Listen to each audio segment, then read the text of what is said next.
So I think for me the obvious things are stereotypes. People think you're married to a Japanese person because they are so-called submissive, but I don't think Japanese people are submissive.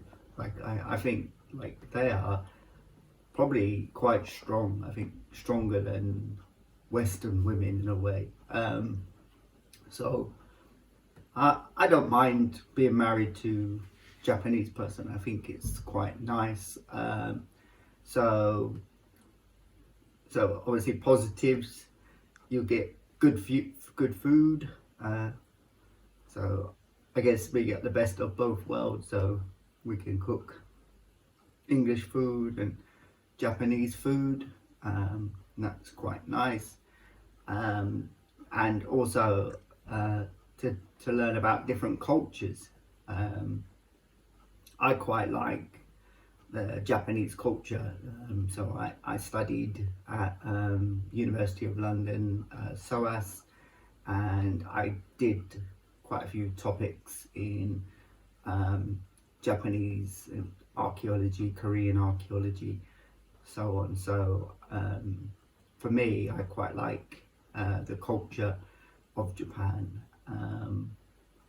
and so I think marrying a Japanese person, you have that culture.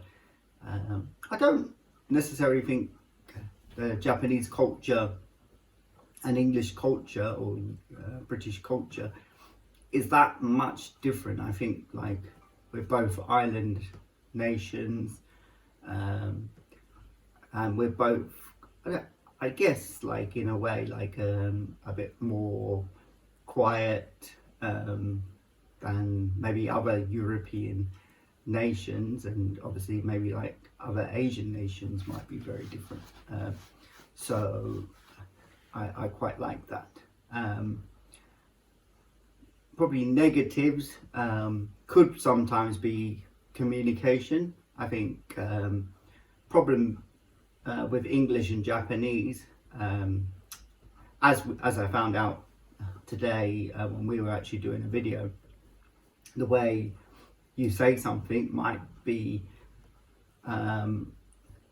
like when you translate it is very hard sometimes into English. So I think sometimes I find, especially with talking to my wife, she will think, oh, that's correct, and it'll be like, well, no, you have to say something this way. So I find sometimes that can be difficult, but I think most of the time I think it's good. I think even if I was married to an English person, you would still have difficulties. So I think I think every relationship has difficult, good things and bad things. So yeah. So from my honest opinion, I think it's a good thing. And I guess if it wasn't, would we be married for so long anyway? So I think you always have to take the good with the bad. For me, I also like going to Japan at least once a year. I wouldn't mind living in Japan one day again. We lived there about 18 years ago now for a couple of years, and yeah, I really enjoyed my time there. So what else is different between British and Japanese? I don't really know.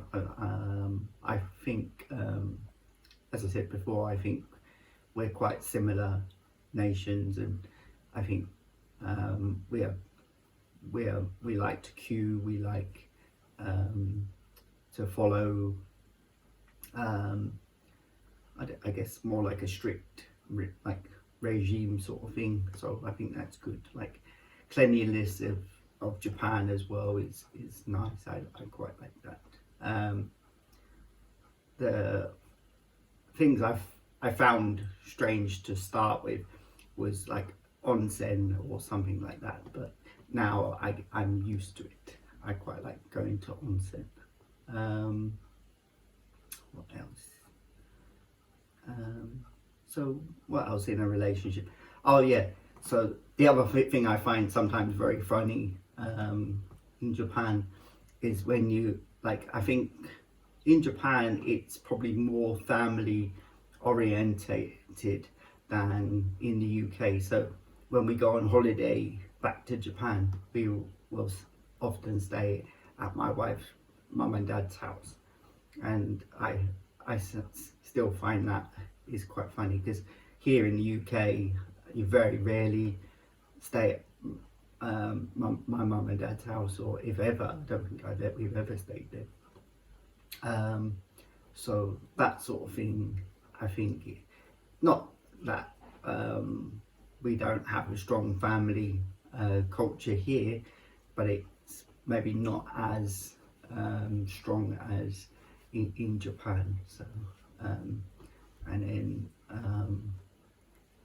that sort of thing.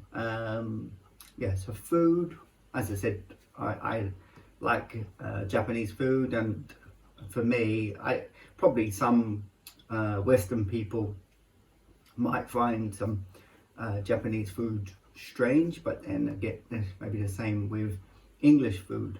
So there's certain things that we have here that maybe, like things like black pudding, things like that, might be strange in Japan. But then in Japan, I remember my wife taking us to a restaurant that served tongue and gizzards and, like, in it, what do you call it, like stomach, like tripe and things like that. So I can eat that sort of stuff, but it's not regular sort of occurrence in the UK.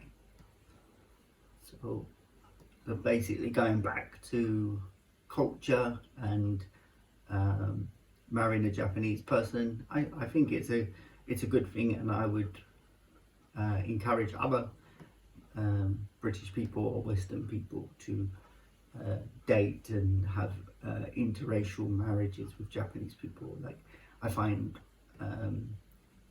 most Japanese people are friendly once they open up. It's just obviously sometimes getting Japanese people to open up is a hard thing.